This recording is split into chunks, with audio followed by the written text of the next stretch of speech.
मित्रों, 17 जुलाई के अखबार में 4-5 खबरें इंपॉर्टेंट हैं परीक्षा की दृष्टि से। एक जो नीट का रिजल्ट आया, उसमें राजस्थान के लक्ष्य ने AIR तीसरी रैंक हासिल किए और आयुष ने चौथी रैंक हासिल किए। एक बार राजस्थान के टॉप 5 में से 3 विद्यार्थी थे, उनको मैच द फॉलोइंग कराया था। इसलिए चूँकि सवाल RPSC का आ चुका है, इसलिए आपको याद रखना चाहिए। AIR 3 जयपुर के लक्ष्य हैं और कोटा के आयुष की रैंक चौथी है।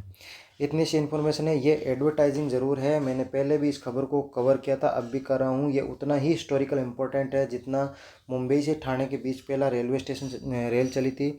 अब पहली बार ये दोनों ही स्थान आपको याद रखना है हरियाणा के, जिंद से लेके सोनीपत। जिंद जिन्स से या जिद से ले सकते हैं, सोनीपत सोना से ले सकते हैं, कैसे ही एसोसिएशन करके इसको याद रखना है। भारत की पहली हाइड्रोजन ट्रेन है, ये पूर्णतः स्वदेशित है और हाइड्रोजन फ्यूल टेक्नोलॉजी से चलेगी। हाइड्रोजन फ्यूल टेक्नोलॉजी क्या होती है? आपको बचपन में H2O पानी का फॉर्मूला आपने पढ़ा होगा। पानी में H हाइड्रोजन होता है, O ऑक्सीजन होता है। हवा में से ये सिस्टम हाइड्रोजन को खींचेगा, ऑक्सीजन को खींचेगा, दोनों के मिलने से पानी बनेगा। इस पानी बनने की प्रक्रिया में जो एनर्जी रिलीज होगी उसको लिथियम बैटरी में स्टोर किया जाएगा। ये एकदम किफ़ायती, सुरक्षित और बहुत ही सोफिस्टिकेटेड टेक्नोलॉजी है, जो पूरे विश्व की भविष्य में होने वाली एनर्जी से रिलेटेड सिक्योरिटी और चिंता दोनों को का समाधान करेगी।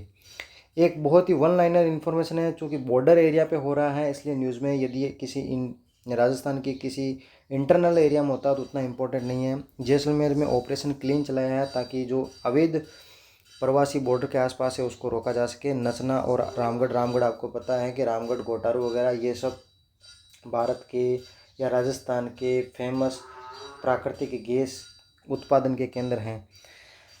तो ये तुक्केबाजी में ऐसा लग सकता है क्योंकि न्यूज़ में है। मैंने आपको कल ही बताया था कि RCDF Rajasthan cooperative dairy federation है, वो न्यूज़ में इसलिए था क्योंकि केंद्र सरकार ने जीका के तहत और एक प्रोग्राम के तहत 1500 करोड़ रुपए दिए थे। तो जो न्यूज़ में था तो एग्जामिनर ने फंडामेंटल यूज़ करके सवाल बना दिया। चूँकि ये सवाल है न्यूज़ में है तो ऑप्शन एलिमिनेशन में ऑपरेशन क्लीन आसानी से अमिस्ताद किससे था? तो वेनेजुएला में जो भूकंप आया उससे संबंधित था। इंटरनेशनल रिलेशन में भारत के लिए बुरी खबर है। बांग्लादेश चाइना की गोद में जाके बैठ चुका है, आपको पता है। और उसमें तीस्ता प्रोजेक्ट जो भारत और बांग्लादेश के बीच में एक लंबा समझौता 2011 के बाद में था, वो सकारात्मक पटरी पर चल रहा था, लेकिन अब उसमें बहुत बड़ा झटका लगा है। जो 9000 करोड़ का प्रोजेक्ट है वो बांग्लादेश ने चाइना को सौंप दिया है, भारत को नकारते हुए।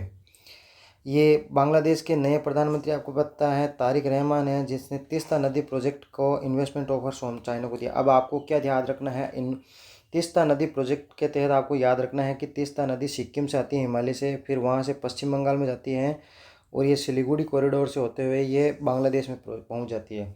2011 में समझौता हुआ था कि 37.5% जल बांग्लादेश को मिलना था, लेकिन फिर पश्चिम बंगाल ने विरोध किया तो ये समझौता टल गया। ये पूर्वोत्तर का एंट्री पॉइंट है। और यदि इंटरनेशनल रिलेशन में भारत और चाइना के बीच रिश्ते का यदि सवाल आता है तो आपको इस बात का रेफरेंस करना है कि तीस्ता प्रोजेक्ट के तहत भारत को बैकलैश का सामना करना पड़ा है और ये प्रोजेक्ट चाइना को मिल गया। भारत जो CAC हैं, कोडेक्स एलिमिनेट, जो भी संयुक्त राष्ट्र संघ के जितने भी कमीशंस रिपोर्ट्स होती हैं वो आपको बहुत ध्यानपूर्वक पढ़ना चाहिए, हर परीक्षा में सवाल आता है। कोडेक्स एलिमिटेशन कमीशन की 49वीं बैठक की भारतीय अध्यक्षता और सह अध्यक्षता में 7 वैश्विक खाद्य मानकों को मंजूरी मिलने के कारण ये संस्था न्यूज़ में है। कोडेक्स एलिमेंटेरियस कमीशन किसने गठित किया? तो संयुक्त राष्ट्र संघ का FAO और WHO। FAO आपको पता है फूड एंड एग्रीकल्चर ऑर्गेनाइजेशन है, जो खेती और खाने से संबंधित बातों और रिपोर्ट्स और मानक को तैयार करता है। और हेल्थ ऑर्गेनाइजेशन स्वास्थ्य से संबंधित है। तो खाना और स्वास्थ्य दोनों मिक्स हो गए, यानी कि ये खाने से संबंधित बातें हैं जिसमें खाद्य गुणवत्ता, लेबलिंग और खाद्य मानक तय हो, उससे संबंधित बातें हैं ताकि आप तक बहुत गुणवत्तापूर्ण और सुरक्षित खाना पहुंच सके। तो भारत ने इसमें कुछ मानक दिए हैं, 7 वैश्विक खाद्य मानक दिए हैं, जिसके अनुसार उनको मंजूरी दे दी गई। तो ये न्यूज़ में है।